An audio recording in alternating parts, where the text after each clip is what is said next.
तो once again स्वागत है आपका एक और फ्रेश वीडियो में, जहां जल्दी से हम नजर डालेंगे आज की कुछ बहुत ही बड़ी और कुछ बहुत ही इंपॉर्टेंट अपडेट्स पे। सबसे पहली अपडेट की बात करें तो जैसा कि आप जानते हैं कि हाल ही में जम्मू कश्मीर के अंदर पहलगाम में एक टेररिस्ट अटैक हुआ, जहां टोटल 28 लोगों की जानें गई। 24 उसमें से इंडियन टूरिस्ट थे, 2 लोकल रेसिडेंट थे जम्मू कश्मीर के ही, 2 फॉरेन नेशनल्स थे, एक नेपाल से और एक यूएई से। इसके अलावा उस अटैक में 20 लोग इंजर्ड भी हुए, जिसके बाद बीसीसीआई ने भी कल के दिन मुंबई और एसआरएच के बीच खेले गए मैच में पहलगाम अटैक पे रिस्पॉन्ड करते हुए प्लेयर्स और अंपायर से ब्लैक आर्मबैंड्स पहनने की रिक्वेस्ट करी, जो कि हर किसी ने पहना भी था। उसके अलावा 1 मिनट का साइलेंस यहां पर ऑब्जर्व करा गया मैच शुरू होने से पहले। और कल के मैच में इवन चीयर लीडर्स का आना या फिर जो आतिशबाजी वगैरह होती है, फायर वर्क होते हैं, वो भी पूरे तरीके से मना रहा। इस अटैक पर रिएक्ट करते हुए कल के दिन विराट कोहली ने भी अपने इंस्टा अकाउंट पे एक स्टोरी शेयर करी। उन्होंने अपनी स्टोरी में क्या लिखा, मैं वो आपको हिंदी में ट्रांसलेट करके बता रहा हूं। उन्होंने लिखा कि बहुत दुखी हूं पहलगाम में निर्दोष लोगों पर हुए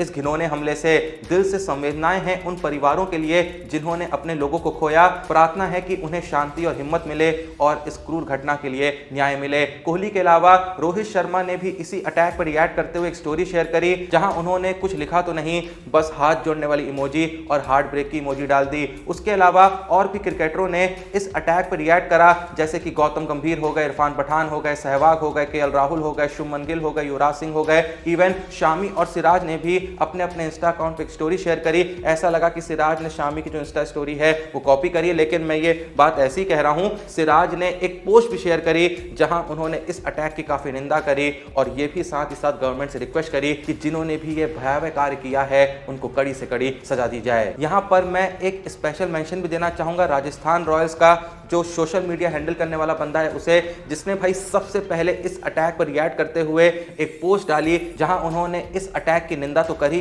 और साथ ही साथ जिन लोगों ने इस अटैक में अपनी जानें खोई हैं, कहीं ना कहीं उनकी आत्मा की शांति के लिए प्रार्थना भी करी। वो अलग बात है कि राजस्थान रॉयल्स के बाद जो और भी फ्रेंचाइजेस हैं, उन्होंने भी अपने सोशल मीडिया हैंडल्स पे इस अटैक पर रिएक्ट करते हुए, कमेंट करते हुए, नाराजगी जताते हुए या फिर कंडोलेंसेस अपना व्यक्त करते हुए अलग अलग पोस्ट करी। और ये देखो, कोई कॉम्पिटिशन नहीं है कि इसने पहले डाल दिया तो इसको ज्यादा दुख है, इसने बाद में डाला तो इसको कम दुख है। भाई मोस्ट ऑफ द लोग तो इसलिए डालते हैं, खासकर जो प्रसिद्ध चेहरे हैं, क्योंकि अगर नहीं डालेंगे तो लोग कहेंगे भाई देखो रिएक्ट नहीं कर रहा है। तो इन चीजों से कोई फर्क नहीं पड़ता है जब तक आप अंदर से फील नहीं करते हैं। और अगर आप सच में अंदर से फील करते हैं तो फिर पोस्ट करें या ना करें, फर्क नहीं पड़ता है। अब जिस तरीके से रोहित शर्मा ने सिर्फ हाथ जोड़ने वाली इमोजी और हार्ट ब्रेक की इमोजी डाल दी, तो बहुत लोग ये कहने में लगे हैं कि रोहित शर्मा ने मजबूरी में पोस्ट कर दिया है, उनको फर्क नहीं पड़ता है। भाई देखो, मजबूरी में शायद इसलिए पोस्ट किया होगा क्योंकि अगर पोस्ट ही नहीं करते तो लोग कहते कि देखो भाई इंडियन टीम का कैप्टन है, इतना बड़ा प्लेयर है और इससे कोई फर्क ही नहीं पड़ रहा है। भाई सिंपल सी बात है, जिसको पोस्ट करना है करे, जिसको पोस्ट ना करना है करे। लेकिन अगर तुम्हें अंदर से गुस्सा नहीं आ रहा है, अंदर से उन आत्माओं के लिए प्रार्थना नहीं निकल रही है, तो फिर पोस्ट करने का क्या ही फायदा। और अगर भाई अंदर से तुम सच में संवेदनाएं प्रकट कर पा रहे हो तो फिर पोस्ट ना भी करो, कोई दिक्कत नहीं। चलो यार, अब इस पूरे ही मामले से आगे बढ़ते हैं, नजर डालते हैं कुछ और इंपॉर्टेंट अपडेट्स पे। जैसा कि आप जानते हैं कि हाल ही में राजस्थान रॉयल्स पे कुछ एलिगेशंस लगे थे कि उनका जो लखनऊ के खिलाफ मैच हुआ था वो असल में राजस्थान रॉयल्स वालों ने फिक्स करा हुआ था, क्योंकि जिस तरीके से वो लोग वो मैच हारे, उन्हें हारना नहीं चाहिए था। उससे पहले भी वो एक सेम तरीके से मैच हार के आए थे दिल्ली कैपिटल्स के खिलाफ। तो उसके बाद ये जो एलिगेशंस हैं कुछ ज्यादा ही जोरों शोरों से लग रहे थे। अब कल के दिन इसी मुद्दे को लेके एक ऐसी भाई शॉकिंग बात सामने आई है जो आप जानेंगे या फिर जब आप सुनेंगे उस बात को तो आप भी कहेंगे कि भाई ये क्या हो गया। पर वो देखने से पहले भाई, जैसा कि तुम जानते ही हो कि अब लगभग 1 महीने का वक्त बाकी है आईपीएल खत्म होने में, और आधी से ज्यादा आईपीएल जो है वो हो चुकी है। ऐसे में भाई मौका मिस मत करो अंधा पैसा कमाने का। बस एक काम करो, डिस्क्रिप्शन में दिए हुए लिंक से क्रिक टाइम विद जोशी के टेलीग्राम चैनल को अभी के अभी ज्वाइन करो, जहां पर हम भाई चलते हुए मैच में 10 क्रिक के साथ मिलके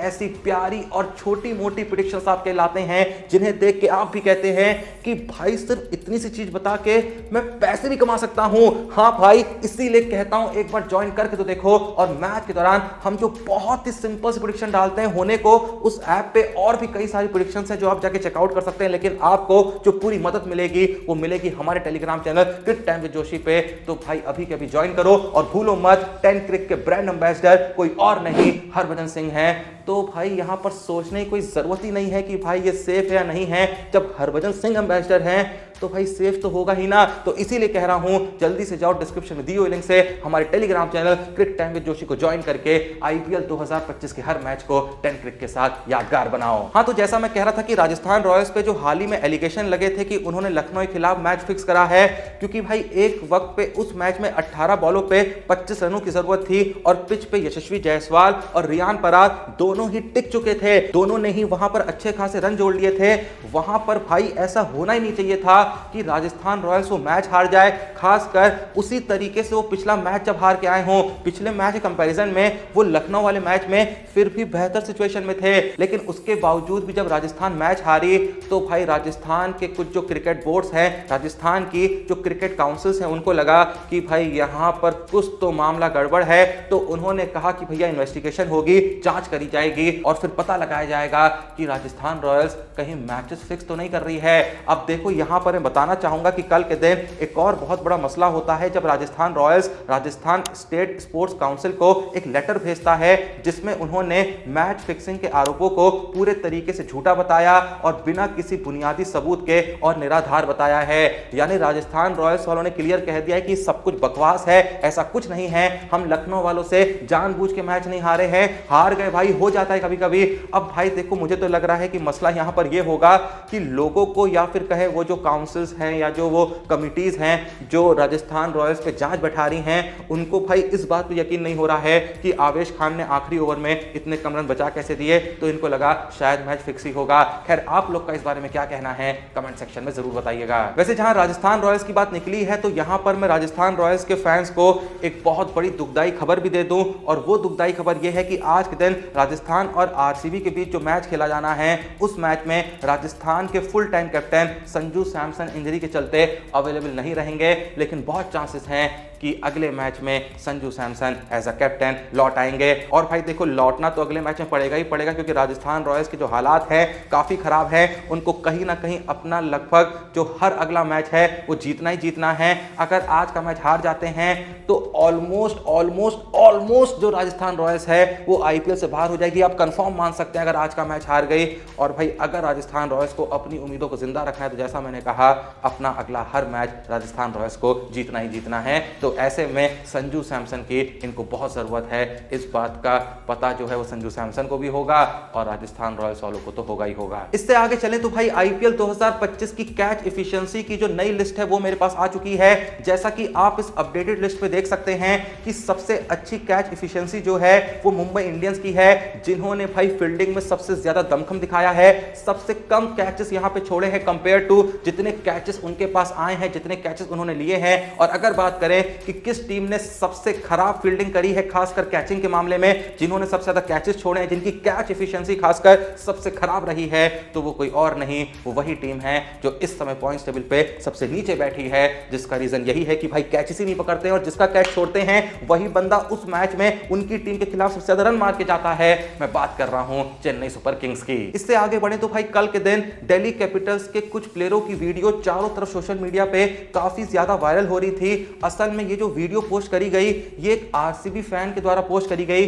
जो दिल्ली के एक मैच को देखने पहुंचा था और जिस जगह पे उसको सीट मिली थी उसके जस्ट सामने दिल्ली कैपिटल्स के प्लेयरों का ड्रेसिंग रूम था। तो वहां से वो कहीं ना कहीं प्लेयरों को देख पा रहा था, उनसे रिएक्शन मांग पा रहा था या फिर उनको कुछ दिखा के रिएक्ट कर पा रहा था। तो इसी पूरे माहौल के दौरान जब वो आरसीबी फैन कुलदीप यादव को उस ड्रेसिंग रूम में देखता है तो कुलदीप यादव की तरफ इशारा करके कहता है कि मेरे फोन में देख के थोड़ा सा हाथ हिला दो, थोड़ा सा रिएक्ट कर दो। और कुलदीप यादव बहुत ही प्यार से मुस्कुराते हुए उस बंदे की बात की इज्जत करते हुए रिएक्ट करते हैं। मैं यहां पर यह भी बता दूं जैसा कि आप देख पा रहे हैं कि वो जो बंदा है वो क्लियरली बता रहा है कि मैं एक कट्टर आरसीबी फैन हूं, उसने आरसीबी की जर्सी पहनी हुई है, लेकिन इस बात से किसी को क्या कोई फर्क पड़ना चाहिए? नहीं पड़ना चाहिए। और कुलदीप यादव को पड़ भी नहीं रहा है, इसीलिए कुलदीप यादव इतने अच्छे तरीके से उस फैन की रिक्वेस्ट की रिस्पेक्ट कर रहे हैं। इसके बाद एक और वीडियो उसी फैन के द्वारा पोस्ट करी जाती है जिसमें करुण नायर उस ड्रेसिंग रूम में दिख रहे हैं और वो जो आरसीबी फैन है वो करुण नायर से रिएक्ट करने को कह रहा है।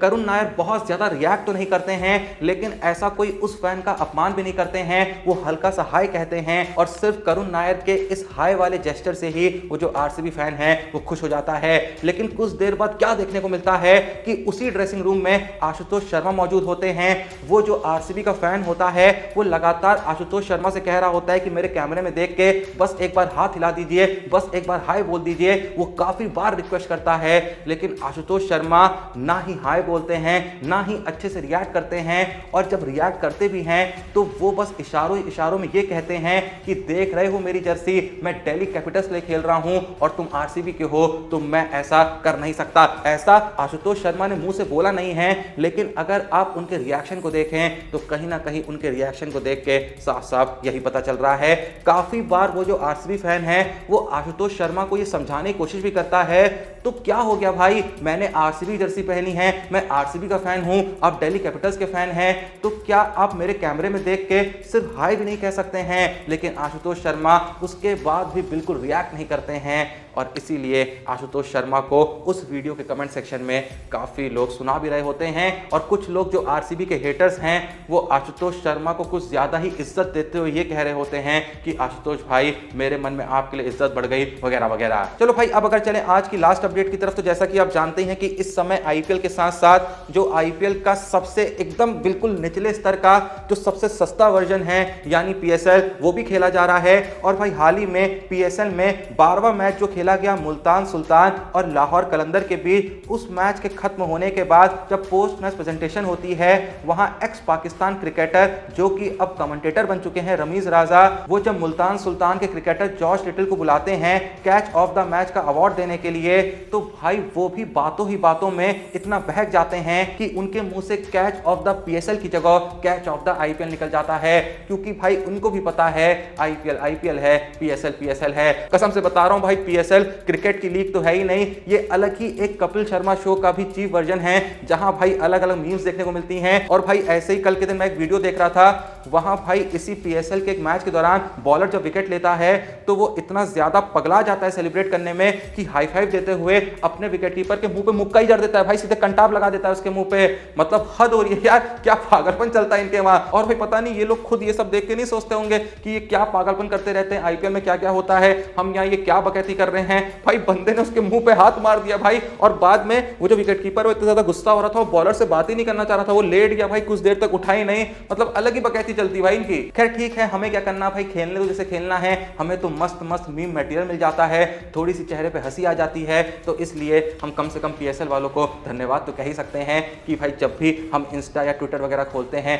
देखते ही हमारी जो हंसी छूटती है पीएसएल के मोमेंट्स देख के, तो इसके लिए उनको थैंक्स बोलना तो बनता है ना। खैर आप लोग का इस बारे में जो भी सोचना है कमेंट सेक्शन में बता दीजिएगा। और याद से भाई डिस्क्रिप्शन में दिए हुए लिंक से क्रिक टाइम विद जोशी के हमारे टेलीग्राम चैनल को ज्वाइन करना बिल्कुल ही मत भूलना, क्योंकि भाई देखो अब मोटा मोटी कुछ एक महीने का वक्त बाकी है आईपीएल 2025 समाप्त होने में, तो इस एक महीने का फायदा उठाओ और भाई हमारे Telegram channel Crick Time with Joshi को ज्वाइन करके वहां पर 10 क्रिक के साथ मिलके इस एक महीने में इतना पैसा कमाओ कि साला अगले कई महीनों तक तुम्हें पैसों की कमी ना महसूस हो। जल्दी जाओ, एक बार टेलीग्राम चैनल ज्वाइन करो, फिर देखो कैसे वहां पर हम 10 क्रिक के साथ मिलके बहुत ही सिंपल प्रेडिक्शन करके हर मैच के दौरान ऐसा प्रॉफिट बनाते हैं कि आप भी कहते हैं भाई सिर्फ इतना करके इतना पैसा कमाया जा सकता है। बिल्कुल कमाया जा सकता है भाई, बिल्कुल कमाया जा सकता है। जाओ एक बार टेलीग्राम चैनल चेकआउट तो करो, वीडियो को लाइक करो, चैनल को सब्सक्राइब करो। मिलते हैं नेक्स्ट वीडियो में, तब तक के लिए जय हिंद, धन्यवाद।